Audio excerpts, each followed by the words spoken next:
Thevalakkara boys സ്കൂളിൽ വിദ്യാർത്ഥി ഷോക്കേറ്റ് മരിച്ച സംഭവത്തിൽ അധ്യാപകരുടെയും വിദ്യാർത്ഥികളുടെയും മൊഴി രേഖപ്പെടുത്തും. ശാസ്താംകോട്ട ഡിവൈഎസ്പിയുടെ നേതൃത്വത്തിലുള്ള സംഘമാണ് മൊഴിയെടുക്കുക. ആർ അരുൺരാജ് തേവലക്കര സ്കൂളിന് മുന്നിൽ നിന്ന് തത്സമയം ചേരുന്നു. Arunraj, good morning. അരുൺരാജ്, വിവരങ്ങൾ.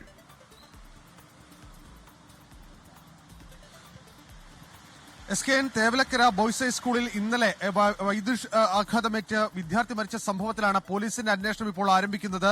ഈ സ്കൂളിലെ പ്രധാന അധ്യാപികയുടെയും മറ്റ് അധ്യാപകരുടെയും വിദ്യാർത്ഥികളുടെയും മൊഴിയെടുക്കാനുള്ള തീരുമാനം ഇപ്പോൾ പോലീസ് കൈക്കൊണ്ടിട്ടുണ്ട്. അതോടൊപ്പം തന്നെ ഈ കേസിൽ പ്രധാന അധ്യാപികയ്ക്കെതിരെ വകുപ്പുതല നടപടി ഉണ്ടാവുകയാണെങ്കിൽ പ്രധാന അധ്യാപിക കേസിൽ പ്രതിയാവുന്ന സാഹചര്യത്തിലേക്കാണ് കാര്യങ്ങൾ പോകുന്നത്. നിലവിൽ പോലീസ് ഇതുമായി ബന്ധപ്പെട്ട നടപടികൾ ആരംഭിച്ചിട്ടുണ്ട് എന്നുള്ളതാണ് മനസ്സിലാക്കാൻ കഴിയുന്നത്. പോലീസ് ഇന്ന് തന്നെ സ്കൂൾ അധികൃതരോട് ഇതുമായി ബന്ധപ്പെട്ട കൃത്യമായ വിശദീകരണം നൽകാൻ ആവശ്യപ്പെട്ടിട്ടുണ്ട്. ഇതിന് പ്രത്യേക സംഘത്തെയാണ് നിയോഗിച്ചിട്ടുള്ളത്.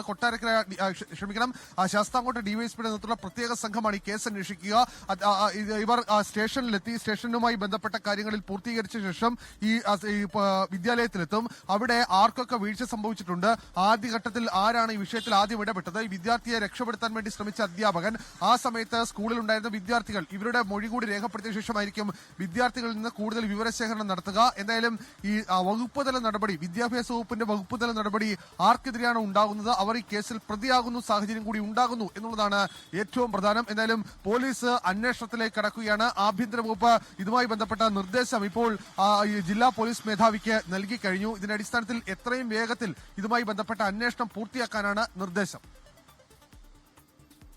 വിവരങ്ങൾ നൽകിയത്.